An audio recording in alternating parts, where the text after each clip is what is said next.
the choice to either make a bunch of little projects that add up to be a lot, or one massive project, which one do you think is harder? Spoiler alert, the big project one will always be harder. You've seen the title, you know how long it took. This goddamn Animatic was so f***ing hard, bro. The hardest and largest project I've probably ever done in the history of ever. If I could describe it in one sentence, it would be like a crack fic taken seriously, or two evil closeted men get engaged in their own way while a ranger plays charades with a child. Was it worth it? Find out during this extremely long video. Warning you now though, yes, I'm going to be talking about the process of making this entire thing, but it will be a lot more than that. There will be like tangents, there will be side quests. So if you purely like the process part, pay attention to the timestamps. Otherwise, if you like the full Evil Genre experience, you are welcome to watch the entire thing. Which is, by the way, like 70% side quests and like 30% actual video. I'll put content warnings in the sections that get #deeper. Also, this video is definitely not a tutorial. If you've got money to spend, I am here to relieve you of the burden. So this is how it was supposed to go, right? First, make notes, the script, edit the script, start storyboarding, finish storyboarding, edit the script, edit the storyboard, start drawing the actual scenes, edit the storyboard, commission voice actors. But wait, we have to reformat the script to give the voice actors a seamless experience, haha. Edit the storyboard, redraw some panels because why not, add 2 minutes of extra dialogue while I'm, you guessed it, editing the storyboard. Finish drawing, edit the animatic, yes, edit the animatic, post it, hide, explode, complete world domination. So it's safe to say the plan was pretty simple. But you know what also was part of the plan? The time frame I was supposed to complete this in. So I started scripting in September of 2023, where I first had the idea to make Pantalone a weapon related to equality. I got distracted with Mind Electric. Yeah, that's right. Mind Electric was just an entire elaborated procrastination technique. So that's fine. Instead, I started scripting in December, a little after I posted the Mind Electric. Distracted again with Baldur's Gate 3. I blame Astarion.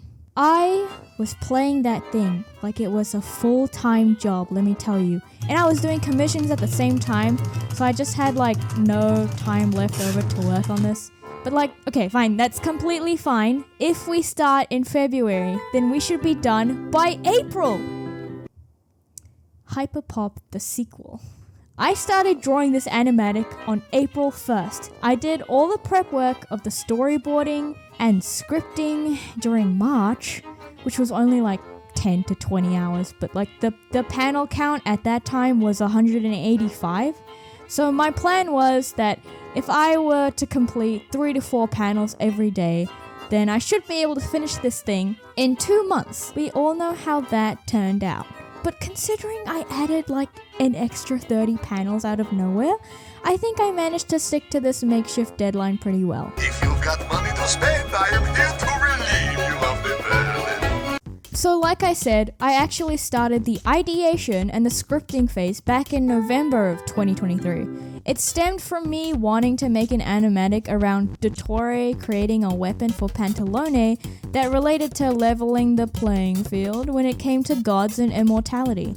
I originally wanted the weapon to be an 二胡 which is a traditional Chinese weapon, because at the time, I think a lot of people assumed he was Luoyan, judging from his hatred of Rex Lapis and obsession with Mora.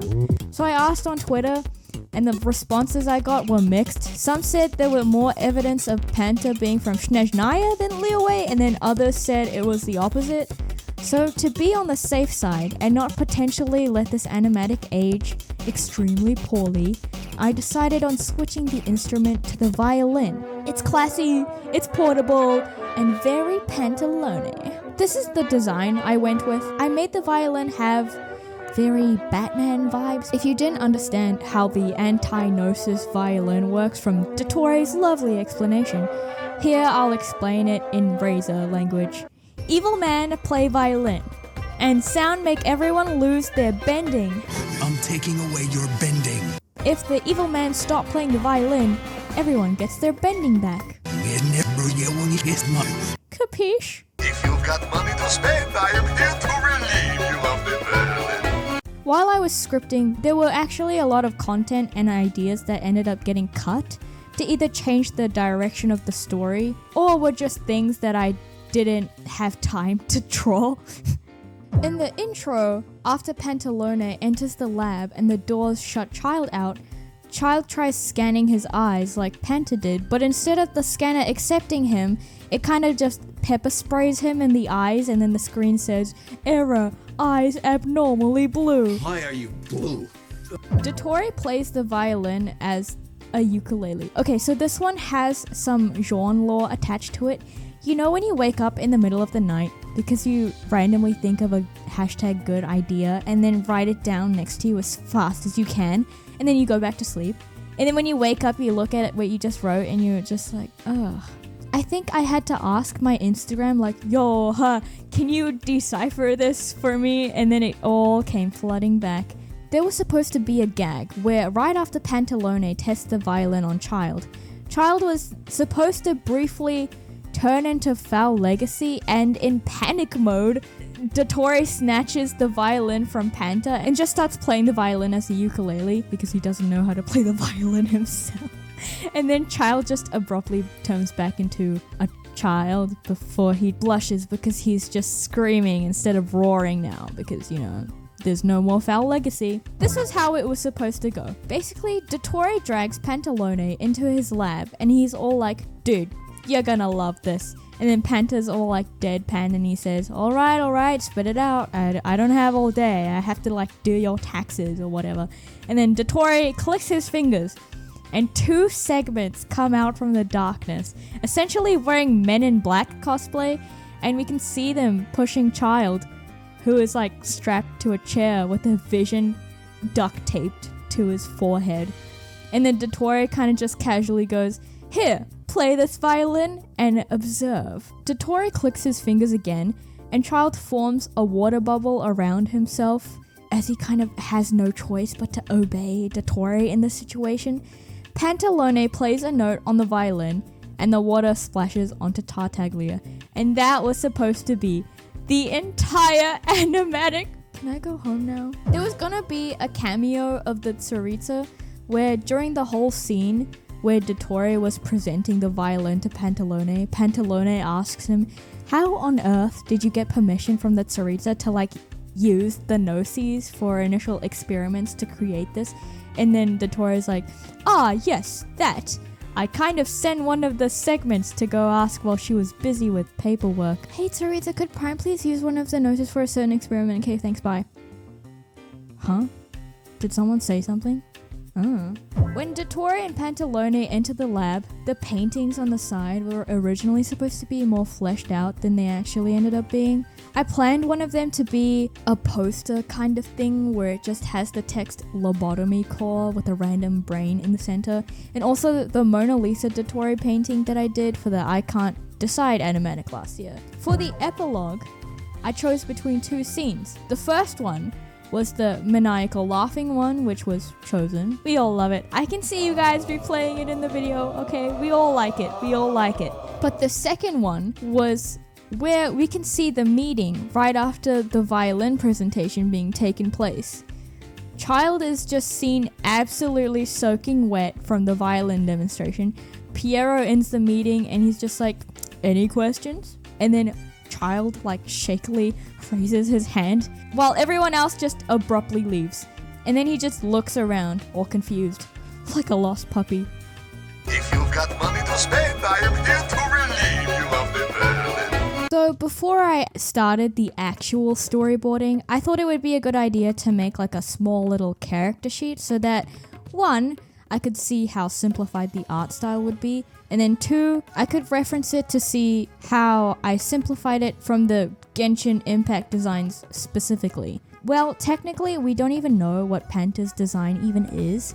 I mean, we can sort of see it in the trailer, but like, not really. So essentially, I just made him look like Dracula. With Dottore, I wasn't about to redraw his BDSM harness 200 times, so this is what I sort of ended up with. And sorry buddy, I'm not drawing your mask either, because it's incredibly hard to show a character's emotion without their eyes and eyebrows. Child is child, except this isn't supposed to be green. Like, you see the color code thing in the corner? Just forget it, I was messing around. Snorkel Tour, basically one of the new batch of segments Prime Dottore created after the incidents. You will regret this. He can't speak English, which is why it was insanely confused by Child's entire shenanigans.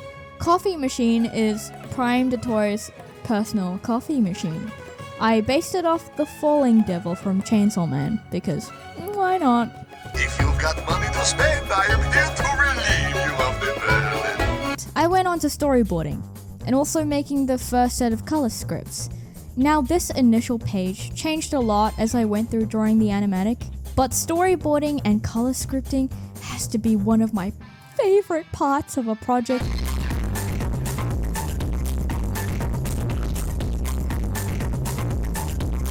But also requires the most amount of thinking power. Also, in no way are they neat. This is just what the pages look like. For context, I highlighted each panel after I finished actually rendering it in Clip Studio Paint so that I could clearly see my progress. But holy shit, do I love storyboarding.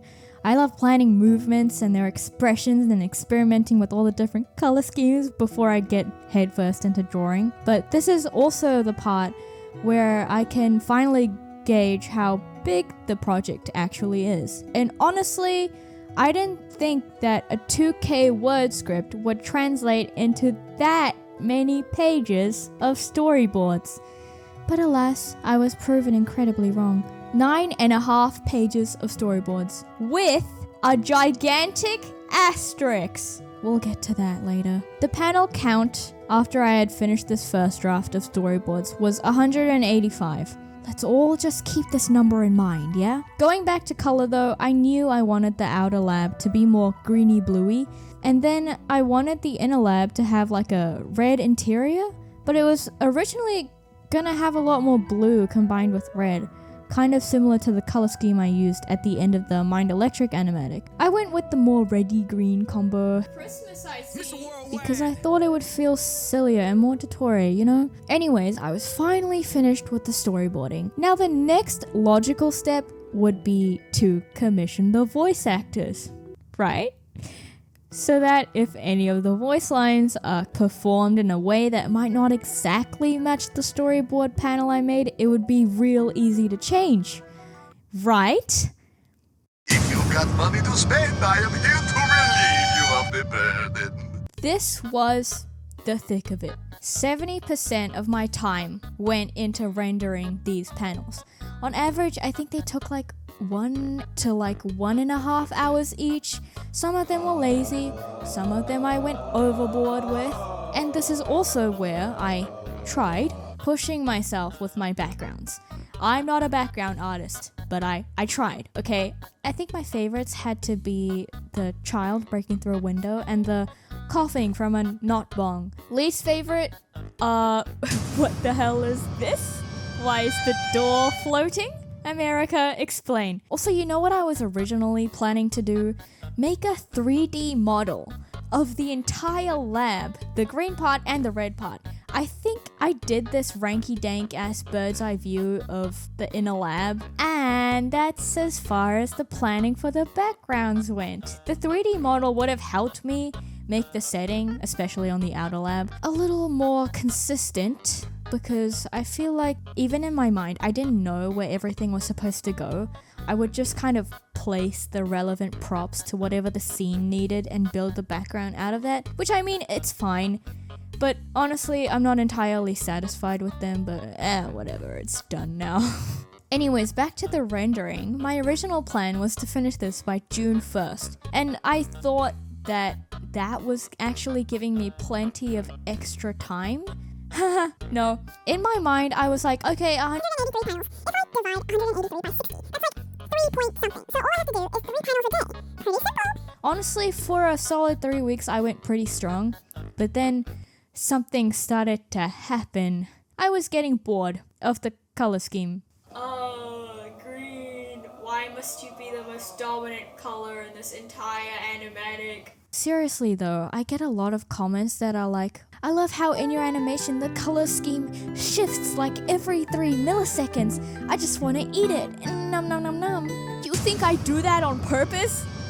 You were wrong. I do that because I have the patience of a shonen main character and get bored of the same thing extremely easy. Curse you, monotony. This is also where I started to write these diary entries of what I was thinking at the time. So here's the first one. April 23rd, 2024. So I think I figured out why everything feels very monotonous. It's because I'm doing all the panels chronologically. When have I ever done that in the history of my animatics ever? Like for Mind Electric, I did the Tsaritsa bit first, and then the beginning intro stuff and the card transition last, which is why it looks a little bit rushed, but oh well.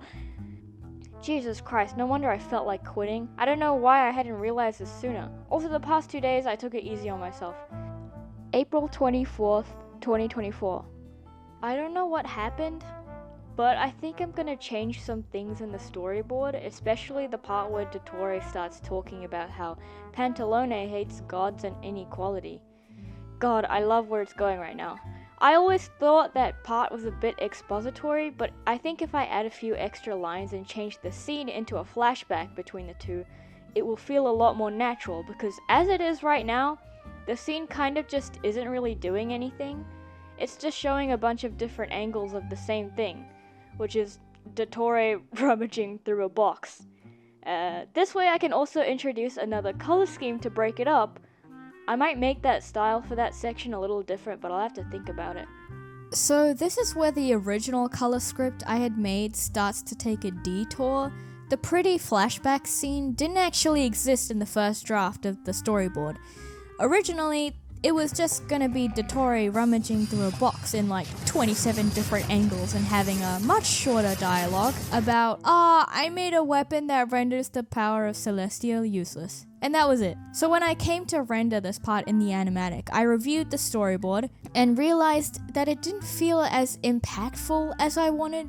And also because I was low-key getting tired of the new red color scheme too. So I just decided to write a longer monologue to give a more headcanon context into why Pantalone might be interested in this weapon that seemingly gives him a level playing field with the gods. And also, it gives more backstory into why he might not like Child as much, as from his point of view, Child climbed the ranks faster than anyone because of his mastery he had over his vision, thus making Pantalone feel all the more salty at his coronation. Deciding on the color scheme took a while. I made a few thumbnails but narrowed it down to these two, and I wanted the color scheme to be like completely fresh from the inner lab so that it would feel like a different time and place, you know? But I ended up choosing this one, which is actually a little bit inspired by Yu Ming's art. Go follow them, they are an amazing artist, because look at this! Chef's kiss. Also, I decided to give Pantalone slick back hair because, you know, why not? And let Dottore keep his #scientific bong. The scene where Dottore presents the violin to Pants, I accidentally combined the past and present color schemes. I wanted to make it look more dramatic, but sort of melancholic in a way. Like Pantalone just suddenly gets a blast from the past, but at the same time, he's just so much in awe of the fact that Dottore has made something like this for him, and seemingly out of nowhere. He can't just help but feel nostalgic in that moment. Remember though, it was an accident when I was messing around with the color schemes. I originally just thought it would look good with a pop of blue, but then I reviewed my thumbnails and was like, wait a minute. This panel reminds me of something. Going back to the rendering each panel part though, I felt like I was almost going into the 5 stages of grief. The thing is, when you first start a project like this, the fun parts are the beginning and the end. The beginning is where everything feels fresh and you keep coming up with new ideas and jokes and everything feels so fulfilling and you have room to experiment and you're like, wow, oh my god, life is worth living. And then at the end of it, when you finally see it all start to come together while you edit and you're like, damn, maybe all of this really was worth it after all. But the middle, we don't talk about the middle. Like I said, the first couple weeks were fine. And even when I found these, coping mechanisms like switching up the order of how I draw the panels so it feels slightly less boring, at the end of the day, you are still drawing for an extended period of time, over and over and over again. Yes, I love drawing, but there are sucky parts to even the most fun projects you will work on. To help you understand what my headspace was throughout the process, I'll draw a graph, timeline on the X, and emotions on the Y. It was April 1st, the day that I started rendering. How was I feeling? Quite motivated, very excited. I've been looking forward to finally starting for quite a while now, so I had a lot of energy for a couple weeks to consistently draw every day for a set period of time. Then around April 21st, I think I was starting to feel deflated, to say the least. It felt like there was almost no end to all this drawing, and I also started to lose my consistency on drawing the 3 panels a day thing. So I will say I was very close to quitting, but just the thought of scrapping all the time and energy I spent on this so far was really what kept me going. I really wanted to complete something large, and I didn't want it to end up like how my steampunk AU ended up, so I trudged through. May 28th, 2024. So low-key, I am getting tired of this animatic. Well, in general, I keep thinking about how this animatic is just a gigantic experiment. Of course, one I am very passionate about. I fucking love the Harbingers, but mainly I think I just wanted to test how well my writing goes with my style of animatics, whether I could do better in some areas, consistency, and what areas I can tunnel vision on to make even better than it already is. I want to get better at a lot of things, for future stuff. Maybe I'm not tired of this animatic at all. I love working on it, something large, even though it's Genshin, it's like 90% my own thoughts and ideas and humor and art. I like sharing things with other people, especially those that appreciate it. But I am tired. Maybe I really should become a beekeeper. I'm nearing the end of the animatic. There's like 2 more weeks worth of art left to do. Maybe I'm not tired and just worried? Like, what if I don't like the end result? What if no one does? What if all this work feels like it's for naught? It's happened before, a couple times. Then I think for the remainder of time I spent drawing the panels, there was this strange tranquility. It's like I accepted the amount of work going forward and just drew.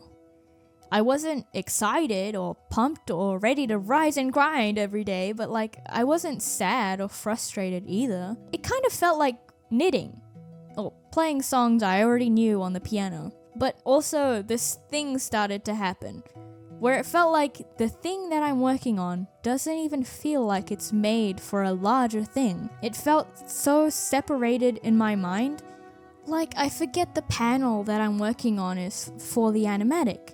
It just kind of felt like a thing that I'm doing. I don't know. This feeling is so hard to put into words, which is why some of you may be confused right now. It's not a negative feeling or a positive one, it just is a feeling.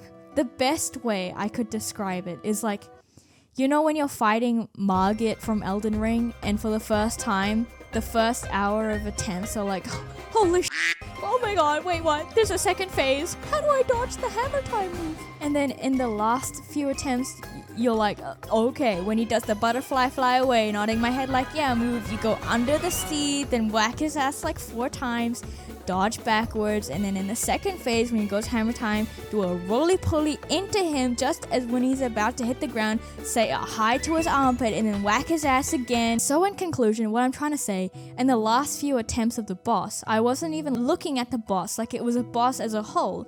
I was looking at it like it was a set of moves and learning how to dodge each one until it didn't even feel like a boss anymore. Hope this helps. If you've got money to spend, I am here to relieve you of the burden. Ah, the abandoned steampunk AU. At the beginning of 2023, I had the bright idea of making an RPG based around Skara as the main character. I actually got very deep into it and ended up making quite a few character designs for it, and even an entire animatic based around some twin segments of Dottore, and like a whole ass Google Doc with 10k words ready to go. You must be wondering though, why would I abandon something like that? Something that I already had spent so much time and effort on, and also something that I was seemingly very passionate about. Remember how I said the Google Doc was 10k words? That was only the outline of the entire story. It got so overwhelming to think about working on because it felt like if I was ever to actually start making this thing, it would take years, maybe even a decade if I was only working on it by myself.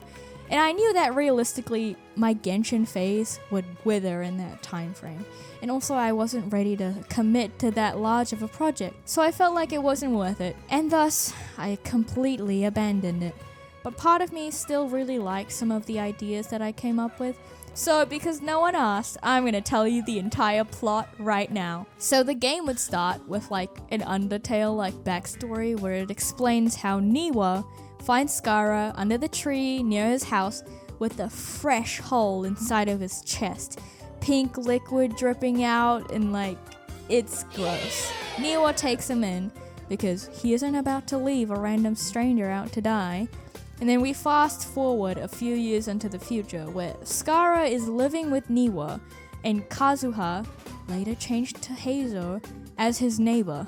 Hi neighbor. Skara wakes up one morning abruptly after having like a nightmare / flashback where he hears a man whispering to Skara, "This will only take a moment," before ripping the heart out of Skara. When Skara wakes up, he is seen under the same tree where he was first found by Niwa. Kazuha is on the other side of the tree. And then Skara seems to be coughing up this mysterious pink blood, and the hole from where his heart was stolen has started to slowly get bigger. Kazuha talks to Skara about how he's getting weaker and weaker by the day, but, you know, Skara just brushes it off. I'm like, whatever, what are you gonna do? And then Kazuha insists that he sees, you know, like a doctor about it, but then Skara just argues that he isn't human, so a normal doctor wouldn't really help. Kazuha then suggests that they go visit the local toy seller because rumor has it that he has ties to the Fatui, and the Fatui in this AU are known for solving weird and wacky shit like fixing holes in walls. So Skara's church shouldn't be any different. They bicker some more until Skara finally says, "Fine, Lamau, I'll think about it." And then it goes to sleep that night, wakes up from another nightmare, and then he finds the hole in his chest just got bigger. This probably is not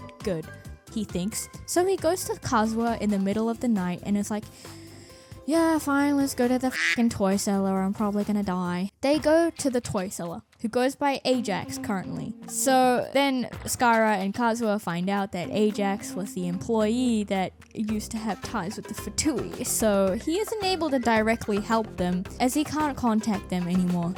But since he used to be able to, he's all like, "I know a guy."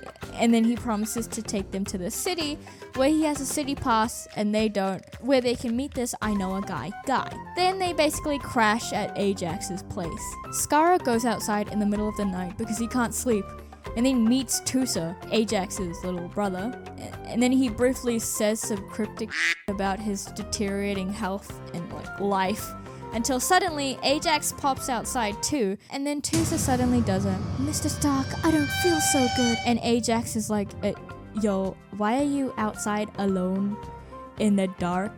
The animatronics really do get a bit quirky at night. I couldn't sleep. Well, come inside. It's fun inside. You're gonna catch a cold. Do animatronics catch colds?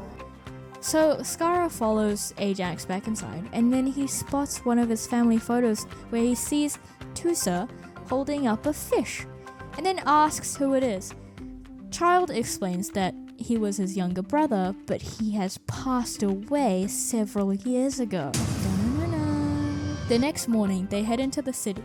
This is where the core of the steampunk type setting shows. I actually designed what I wanted the city to sort of look like, but I never ended up posting it online. The city is supposed to be essentially a gigantic metal statue of the Sarita. The first person they meet is Mona.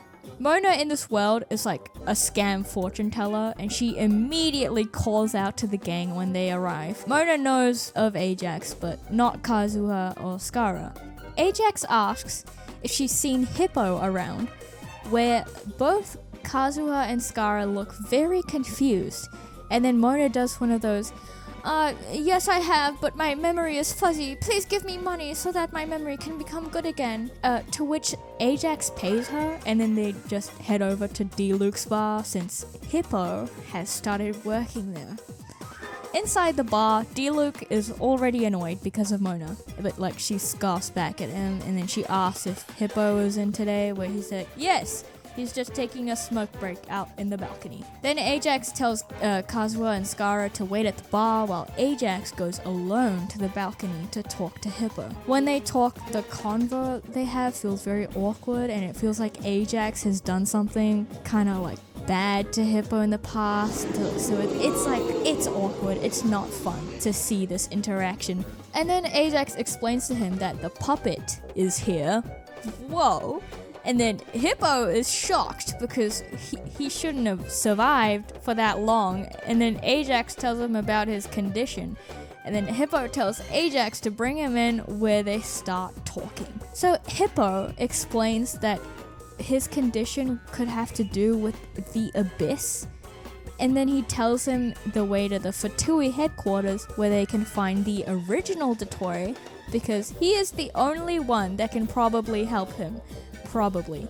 But then Hippocrates, oh yeah, didn't I mention Hippo is supposed to be the short version of Hippocrates? He explains that Skara needs to wear a disguise, where he randomly singles out Mona, and then he tells him to swap outfits because of their similar body types. When Child and Hippocrates are alone, Hippo asks if his brother is alright, where Ajax lies and he says he's fine. They reach the entrance, which is supposed to be hidden in plain sight, but when they arrive, they find that the entrance has been clearly spray painted to say Fatui entrance, where the gang is all confused because they thought it was supposed to be hidden. When the gang are supposed to enter the Fatui hideout, Ajax kind of seems a little bit scared, which is a little bit weird. Then suddenly the ground starts to shake, and then they start falling. And then when they hit the ground, it is dark. And then Skara's like, oh, what the is going on? I can't see anything. And then they hear a random voice say, let me get that for you. The lights switch on, and we see a shaking in fear Ajax and two Dottore segments leaning on either side of the hull's walls. They introduce themselves as number 7 and number 8. That's right, it's these guys. Their mission was to find and trap Ajax, as he is a runaway Fatui and knows too much information. They trap them all in a fun little dungeon where they won't let Ajax escape at all, but they give Kazuha and Skara a chance, as long as they're able to answer 3 riddles correctly. And in my script, I'm reading this right now, it says, this sounds cringe, but it will be funny, I promise, in brackets. So do what you will with that information. Once they escape the dungeon, number 7 lets them know where the prime segment is to help them, and they also warn them of the haunted room. What's in the haunted room? Ghost Signora. Also these ghost segments, number 3, 4, 5, and 6, they're dead. Through the several rooms they go through. One of them is like the clone making room, which is very disturbing, and then they go through the doctor's study, where Skara looks through several journal entries. And these entries, they sort of allude to experiments on a certain quote-unquote puppet. Kazuha and Skara have a heated argument about something. It literally says in my script. I didn't say in my script, oops. Where Skara suddenly faints mid-sentence and has another fuzzy vision/nightmare about his past. And it's at this point where he clearly sees the person that had the whole, it will only take a moment, before stabbing his chest, and that person is Ajax. Dun dun dun. Skara wakes up to find Kazuha holding him tightly before revealing to him that one of his arms has withered away, showing that Skara is really running out of time now. So Skara tells Kazuha that Ajax was the one that had stolen his heart, but they still don't understand why, because this revelation doesn't match with the journal entries they had seen before. They enter a room where it is plain white and very hospital looking, with a single page torn out from one of the journals randomly seen on the floor. It reads, "If the heart is away from its source for too long, it's possible that it could develop its own consciousness. Although I can't afford to run any last-minute experiments at this point in time. The puppet's condition is only getting worse. The corruption he's suffered from blank will soon blank his blank." Some of the words are smudged, so Skara couldn't fully read the last journal entry. Then they finally enter the piano room, where prime original Dottore is playing. Dottore recognizes Skara even with the Mona disguise on. Yes, even up until now, Skara has been wearing the Mona disguise. So Dottore acknowledges that he must have had a lot of questions, but knows that Skara is literally about to die, so he just says, "Follow me." And then Kazuha and Skara have no choice but to follow. He leads them to a door of a room, and before they go in, Dottore warns them that if you follow him past the door, he will get all the answers he needs, but it's up to him whether he wants to decide to act on those answers or not. Dottore prevents Kazuha from going in with Skara, so Skara goes inside alone.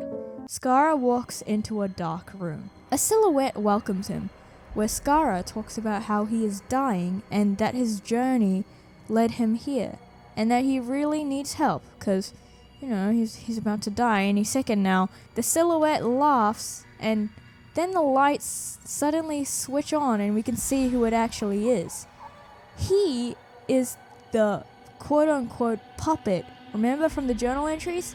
And it looks identical to Skara, connected by a bunch of tubes injecting pink stuff into him, kind of like how it is in the game. And it shows how he's like on the verge of dying too. So Skara looks frightened. 1, because the puppet looks exactly like him, and 2, because of all the tube stuff. And then Skara's like, "You're the puppet? So you're my heart that gained its own consciousness," remember from the diary entries? And then the puppet kind of stares in disbelief and then starts laughing maniacally, Pantalone style. And then he's like, "You've got it twisted. Skara, your heart never got stolen. You are the heart that got stolen." Huh? And it's you that was never even supposed to exist. Huh? I can't understand. Then why did Ajax? Ha ha ha ha. I'm sure he would love to explain. Wouldn't you, Tartaglia? Ajax limps in, severely beaten up by the segments, and then he explains that everything he did for his brother. Skara still looks confused, so a cutscene plays where Child's side of the story is explained. So, back in the day, Tartaglia... Oh my god, why does it keep changing between Tartaglia, Ajax, and Child? Tartaglia had no choice but to skip out on important Fatui missions as his brother's Elazar was getting worse by the day. Yeah, we brought back Elazar. Okay, interesting. The Tsaritsa took great offense to this, so she refused to keep funding the medicine that segment number 2 was making for Tusa unless Child continued to serve the Fatui properly. After this, he made an ally, segment number 2 / the rogue segment / Hippocrates, in hopes of saving Tusa, and quit. That was when he made the big plan. He found out that the puppet's heart was being worked on by Dottore. The puppet's body had been starting to wither after too many times down in the abyss. Child overheard Dottore saying that he was working on an experiment, one that would give the puppet a more durable body, a heart that could regenerate his physical form.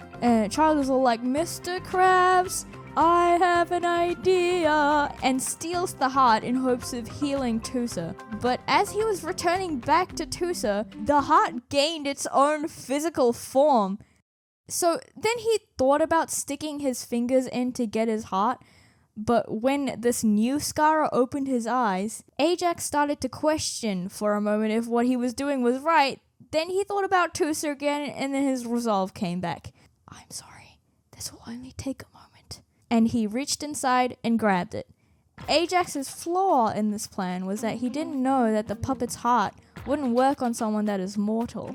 So sure, Tusa's physical form was doing splendidly. He still died like 2 days later. The person who performed the heart transplant was a segment of Dottore that went rogue, and he's seen in working D-Luke's tavern. Although he knew nothing about the whole clone situation with Skara, all he knew is that Child had stolen the puppet's heart for his brother Tusa. Now, back to present time, record scratch. Skara is kind of just standing there, incrementally still disappearing, just trying to digest this lore dump of information. And the puppet explains that during the time that Skara had been away from him, his own body had completely been corrupted by the abyss, and the only thing that is keeping his physical form alive are the tube things that Dottore put in place. So Skara is having a hard time wrapping his head around all this, and at the same time, he is in a lot of pain because he is like legit on the verge of death. But wait, why was Child all beat up by the segments? It's because they wanted him to get him to talk and tell the Fatui where Tusa is buried, so that Dottore can get the heart back for the original puppet.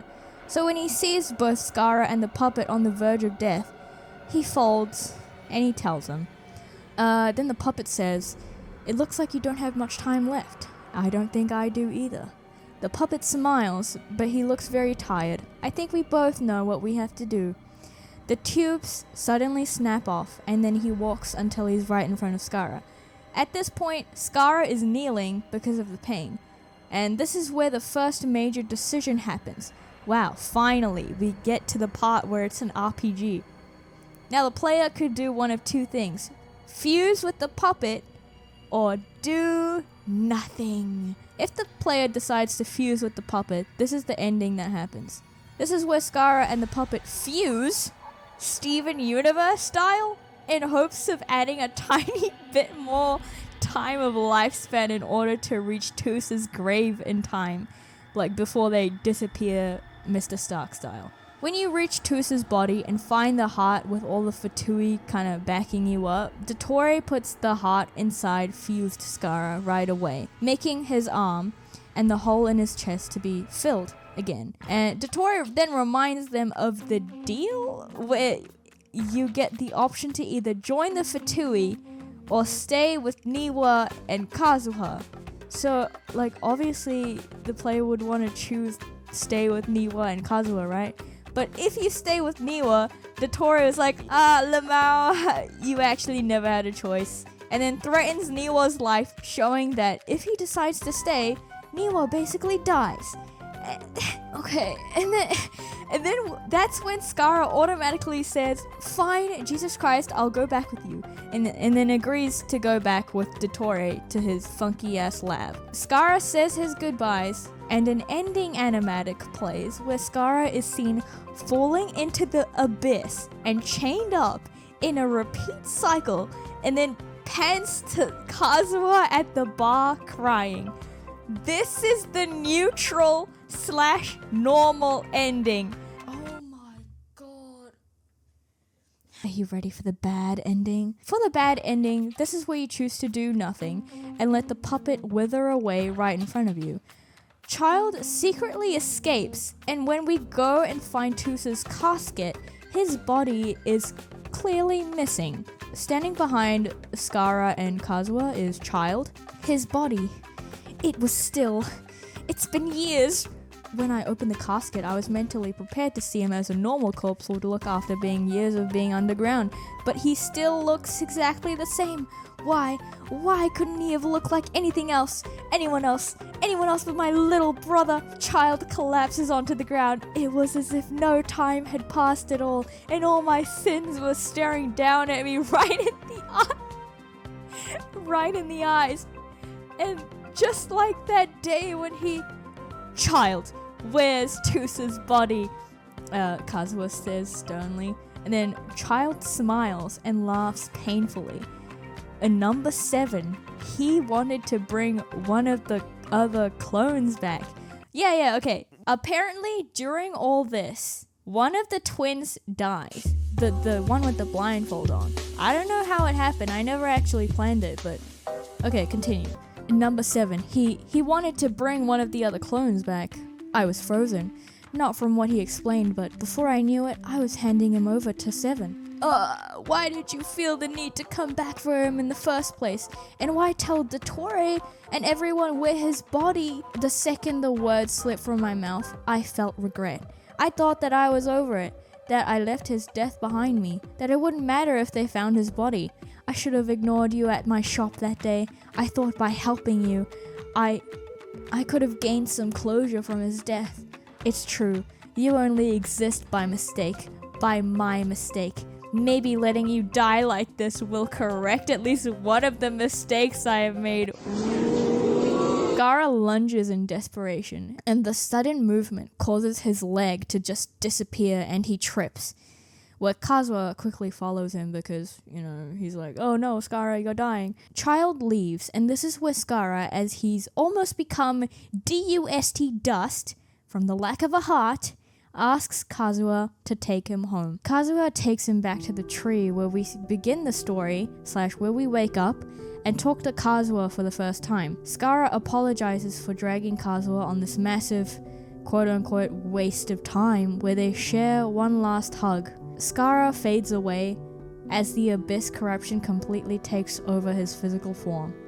Credits play, just continuing to show Kazuha crying, and apparently there was gonna be a mechanic where if you pet all the cats in the game, then Kazuha's cat will come and sleep by Skara's grave. Okay. Post-credit scene. Showing number 8. This one, the blindfold one that died, with the new heart inside to be the new abyss puppet so that the cycle will still repeat. What the fuck is this? Okay, so you might be wondering, but what about the part where they stumble into a theater and the Fatui headquarters and find the twins doing a swell musical number? That's a good question. And what about Prime Dottore? Why does he have this dying urge to experiment on Skara / the puppet? That's a good question. And what's with the dead segments? Why are they ghosts just haunting the place? Okay, wait, this one I can actually explain. When Prime Dottore had just found out about the clone that went rogue and that the puppet's heart had been stolen, in a fit of rage, he disposed of all the current clones out of frustration of not knowing who to trust anymore. At the time, number 7 and 8 were not even in contact with the puppet, so Prime knew that they wouldn't have anything to do with it, therefore sparing them at the end. And back to this f***ing description. What did I say? And number 7 has an existential crisis music video moment at the end because, spoilers, heart emoji, spoiler alert, there were no spoilers. I just didn't think of their lore at all. Like, why do one of them have a fucking blindfold on, bro? You tell me, because I haven't a clue what's going on here. But I'll act like I do. There was also supposed to be a secret true ending where blindfold twin dies. Kazuha and Skara find number 7. They hold a funeral. Number 7 reunites with the rogue segment / Hippocrates on the surface in Deluxe Bar. And then they host a plan to kill Prime, confront the Tsaritsa, and then live happily ever after. Overall, I think this project was best left as the AO3 fanfiction it currently presents as. The amount of plot holes, the absurd length, like Jesus Christ. I kinda just wanted to give it a proper RIP send-off like it deserves. I spend a lot of time on it, and I don't know if you know this, I'm an extremely slow writer. Like, I'm talking average 100 words an hour. So yeah, you can imagine how long it took to form the outline for this AU. I also spent a lot of time on the character designs, and I actually like how the Skara one came out. But yeah, also sorry, I think the side quest is like abnormally large compared to the others, but I hope you enjoyed it anyways. If you've got money to spend, I am here to relieve you of the burden. So, since during the rendering stage I decided to suddenly add 1.5 minutes of extra dialogue and 2 extra pages of panels to draw, I was a tad bit behind schedule. My new due date was June 25th, and spoiler, I actually made it this time. This is because this counted as an actual due date, as people were actually expecting it to be released at this date. Also because this due date gave me more than enough time. I actually ended up finishing the entire thing the day before it was supposed to be released, so when I set up the premiere, I kind of just went...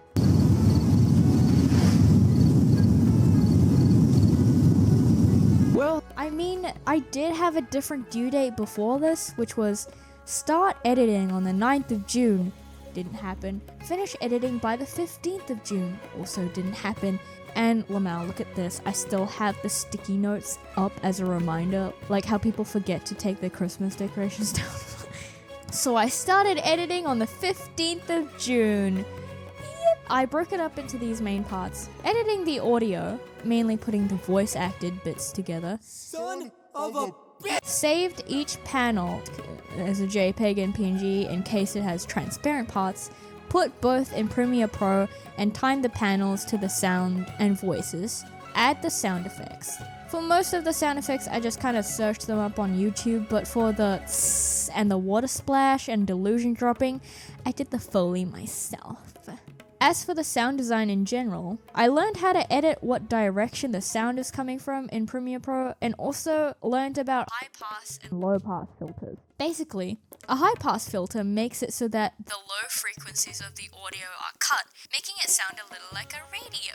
So I applied this to the security breach part. A low pass filter cuts out all the high frequencies, so it sounds muffled, like someone's talking through a door. There's also reverb effects that I added to when the gang were in the lab area, and took that effect away once they were inside the inner lab. For the compositing, I honestly didn't do as much as my music animatics, but I still added a little spice. Film grain overlay.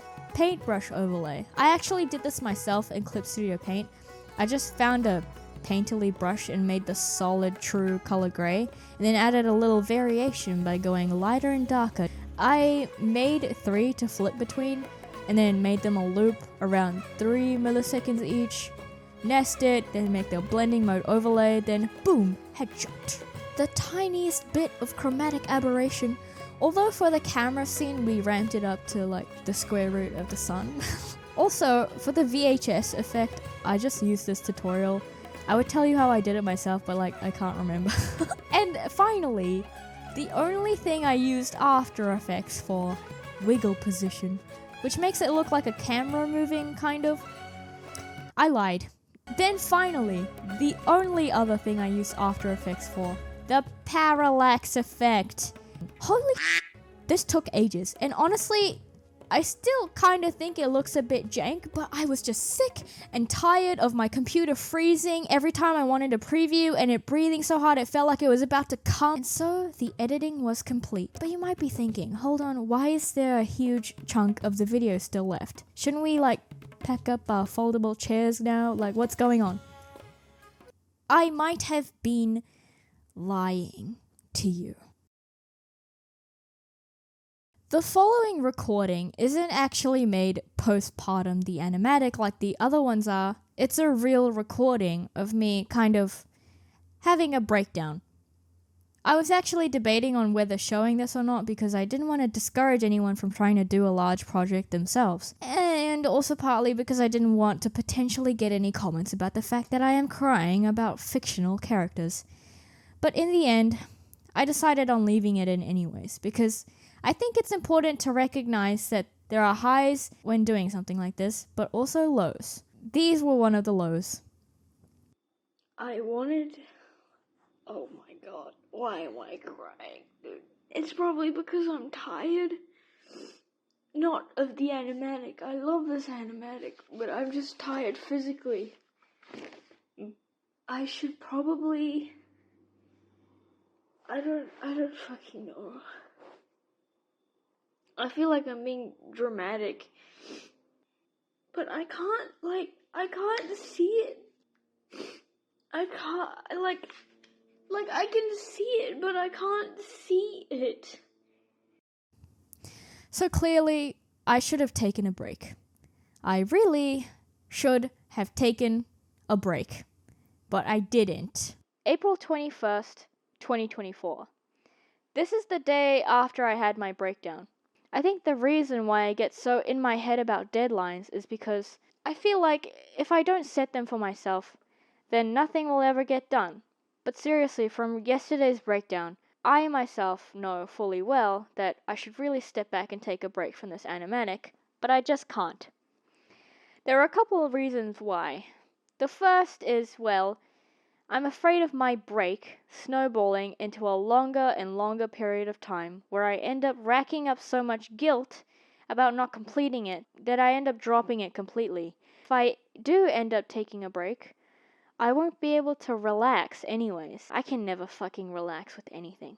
I always have to be doing something, otherwise I just feel really, I don't even know how to describe it. I just kind of feel worthless. Like if I'm not doing anything with my time, then I just feel like I'm wasting it on nothing. I wouldn't say it's in a negative way, but I just can't not do something constantly. This is something I still struggle with. Yes, part of it is the snowballing out of control break, but part of it is also this, I don't know, sense of impending doom. Like everything's just gonna go to shit tomorrow. If I don't do this thing right now, I might never be able to do it again. Time is very scary. I'm scared of time. So I feel like I need to make the most of literally every second, otherwise I'll just never be able to make all the shit I want to in this lifetime. I just want someone to come into my peripheral and say,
I feel silly talking about this sort of stuff because usually the art I make isn't meant to be taken too seriously. So I feel like I, as an artist, find it hard to express these things because, if my art isn't meant to be taken too serious, then why should I myself be taken seriously? And I know I present myself as a silly figure online, but I'm only human after all. And I know it sounds silly when I say it out loud, duh, of course I should be taken seriously. And not all of this is meant to be goofy. There are parts that shine through that I do want to be taken seriously. Of my art, I mean. A couple of months ago, my uni friends and I were talking while walking to a restaurant, and the topic of part-time jobs came up.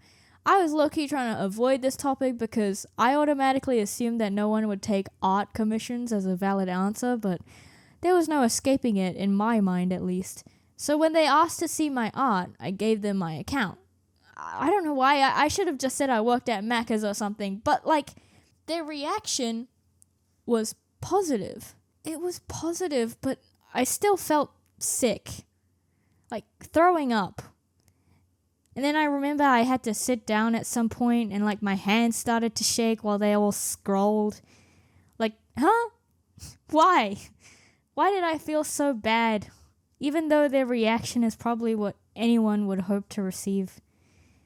It was almost as if I was already assuming that they would react badly, and my body was just reacting based on that initial assumption, and not actually what was happening in reality. Did I feel embarrassed? Was that what the feeling was? But, shouldn't I feel proud? Am I allowed to feel proud? Do I need to take myself more seriously? And so, during my wallowing confusion and madness, we were getting ready to walk back to class when one of them said, "Damn, I kind of feel inspired."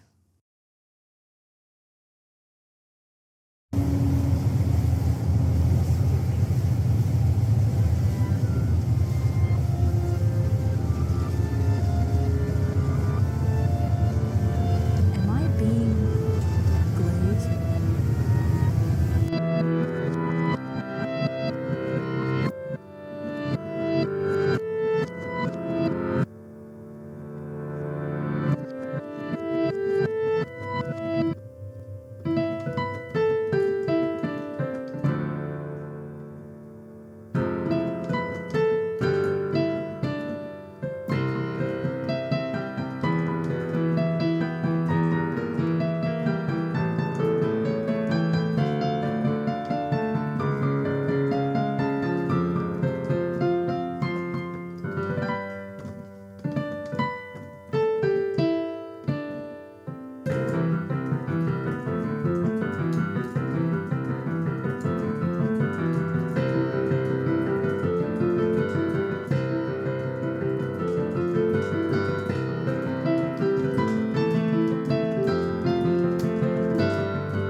to spend. I am here to relieve you of the burden. I think the only time when I was absolutely fuming during this time period was when I got a random Instagram DM.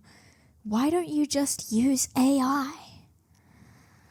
Okay, I'm going to explain how I feel about this, but I'm going to use basketball as an example, right? So just imagine, I'm trying to learn how to shoot three-pointers consistently from the three-pointer line on a random basketball court outside at the local park. I'm just doing it for fun. And every day after uni, I go practice a little bit every day where I slowly start to get them in a little bit. But I keep showing up every day because I want to get them in consistently, you know? So I keep training every day, and after uni I slowly build my skills to get better and better. And then this random guy comes along, and I'm just gonna think of a random name, so we're just gonna go Light Yagami. Light Yagami from the hit show Death Note comes along and he says, "Heh, loser, you could just use a ladder like me and you get them in guaranteed." But this isn't just any old ladder, my oomphs. This is a ladder made of the bones of various famous basketball players of the world. Dead and alive! Michael Jackson, Regina George, Naruto. So anyways, this whack-ass waves this boner ladder in my face, mocking me, and struts until he's right under the hoop, and then he climbs it. He signals you to pass him the ball. You pass him the ball. He puts it through the hoop. See? It's a 100% guarantee. That's such a cool and innovative idea. I love the prospects this boner ladder can have on the impact of the future sports. A Genshin impact, if you will. Nice to meet you. I'm Uranus, and this is my ball called the basket. And you are? Oh, Yagami. Light Yagami. Great. Death by explosion. Wait, no! So if anyone was wondering what my take on AI art was, I hope this helps. If you've got money to spend, I am here to relieve you of the burden. There were 17 places that had binary. If you didn't catch them all, I am gonna flashbang you in 3, 2, 1. Bing, bing, bing, bing, bing, bing, bing. Bing, bing, bing, bing, bing, bing, bing, bing, bing, bing. If you string them all together, they create a secret diary entry that Dottore wrote in his journal just before he fell asleep, where Pantalone first woke him up in the animatic. The Easter eggs. That don't impress me much. In the Beninging, when Panta shoves child, he refers to him as 11 rather than Tartaglia, Ajax, or Child, because he is number 11 of the Fatui Harbingers. That don't impress me much. The eye scanner was blushing. That don't impress me much.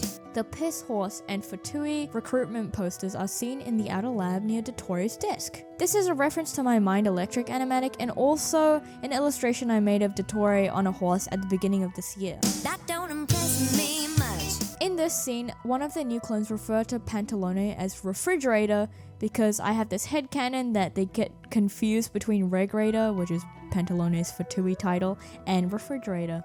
That don't impress me much. Dottore inputs 420 as the code for the inner lab, and the piano notes where he plays the Windows theme is actually accurate. That don't impress me much. When they enter the lab, there's a secret Bill cipher on the shelf. That don't impress me much. The items that Snorkeltor holds up are Scaramouche's hat, a severed limb, the OG Resident Evil 4, Signora's Ashes, and Child's Delusion.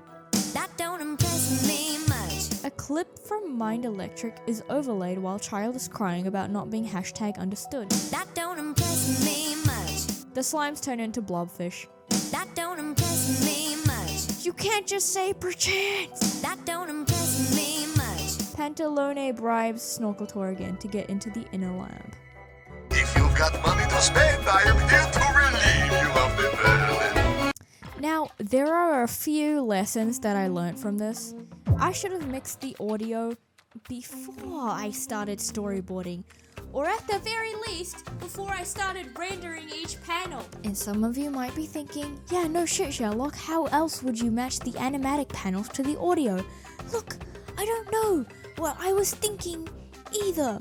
But lesson learned, It will save you time from redrawing panels. Maybe finish and finalize the script before you start drawing. I feel like this one is pretty self-explanatory. Make proper character sheets. Holy balls, did these guys shapeshift. At the very least, I should have at least made a close-up, a front, and a back for each character. Not, whatever this was. I mean, it's fine, but like I kind of got lost in the sauce when I was doing the close-ups because their facial structure and hair kept changing. I think the most inconsistent drawn character was the child versus child sections. But the most important lesson, taking a break when I need one. April 20th was a mess, okay? I recognize that. If you are doing a large passion project and you inevitably hit a wall, do not try to plow through it like I did. Sure, after a couple weeks I was fine again, but Jesus Christ was I in the thick of it during the end of April. Instead, just take a step back and breathe. Do something else for a couple days and then come back when you feel ready again. Maybe you're asking, but how do you make sure it doesn't snowball like you talked about before? Or maybe I should be the one asking this? Because I still haven't applied this lesson yet. Well, partly because I haven't started any new large projects, but when I do inevitably hit that wall again, what should I do? How do I make sure a break doesn't decrease my motivation to work on something? I guess this is something I still have to figure out. If you've got money to spend, I am here to relieve you of the burden. The moment I set up the video for the premiere, I don't even think I could describe the feeling that washed over me. The best way to describe it, I guess, would be similar to running a marathon or like cross country back in primary school. I remember it was like 8 a.m. and there were golden streaks of sun peeking through the windows. It was a glistening night. No, I'm joking. But even though it was cold, I felt warm. And then I flopped onto my couch backwards and then experienced mild static in my head. Scenes and voice lines, they kept repeating over and over and over, and it feels so silly to talk about because the animatic feels so stupid and silly, but regardless, in that moment, it meant more than that. At the core of it, it was an extremely large project that I managed to complete. Felt so fulfilling to me. I think about this clip from a Markiplier video a lot. It's the one where he talks about how he was incredibly exhausted from filming and creating Iron Lung, a movie adaptation of the game Iron Lung. He talks about how he was feeling a bit stressed and how his project's almost complete, but he needs some more time because he wants it to be the best it can be for when it's finished. Throughout this video, he looks so tired. I think he even titled it I'm tired, but then there's a glint in his eye when he says, "And if this goes the way that it seems, I think I might be a Markiplier." I like making things because the process of making something out of nothing is satisfying and fulfilling. Even down to the last part of the process, the reflection. So I think I would say that this is a solid first attempt. And there will be more. I want to make more things like this. A lot more things like this. There aren't any deep philosophical meanings attached to this video in particular, and I don't think at this stage I have anything meaningful to say, but I kind of just want to keep making things, or try, for the sake of it. Surely that's a good enough reason, right? This video was a whole lot of a lotness, so I'm gonna end it with a dialogue between my OCs. I'm still currently developing the story. If you've got money to spend, I am here to relieve you of the burden. Okay, so basically all you need to know is that this guy, Thomas, is a prison guard, and this guy, Mikhail, is the prisoner, and he also shapeshifts. He's a shapeshifter. Okay, are you ready? Let's go. So Thomas comes back from the cornucopia, and he's holding 2 slices of cake in his hands on plates, and then he's like, "I'm back. I got chocolate for you and strawberry for me." Then Michaela's like, "But I thought I was getting the strawberry." And then Thomas is like, "No, I thought chocolate was your preference. Strawberry's my favorite." and they kind of just stare at each other for 5 seconds, and then Thomas is like, fine, we can do paper, scissors, rock for it. And then they do paper, scissors, rock, but it happens wrong because Mikhail transforms his hand into a dog. And then Thomas is like, what the is that? And then Mikhail is like, it's a dog, isn't it cute? It's cute, but it's a dog, not paper, scissors, or rock. And then Mikhail rolls his eyes, and then he's like, fine. They do paper, scissors, rock again, and then it happens wrong again because Mikhail full on just becomes a rock on the ground. And then Thomas is like, you can just make a fist. You don't have to shapeshift into a rock. And then Mikhail's like, but that wouldn't be a rock then, would it? It would just be a fist. And then Thomas is like, I suppose I never really thought about it like that. And then Mikhail is like, so really it's fist, flat, and you. And then Thomas is like, who taught you that that's what that meant? Mikhail is like, secret. Thomas is like, oh, okay, then are we going fist, flat, and you, or fist, flat, and you? And then they decide on fist, flat, and you, and then duke it out. Thomas wins, and then he's like, oh, haha, you, I won. And then Mikhail's like, but I was the one that chose the you. And then Thomas is like, no, I'm just saying you as in the phrase you, I won, not like I chose the option to you, therefore I won, because I didn't choose to you, I chose to fist you instead. Someone's gonna take this out of context.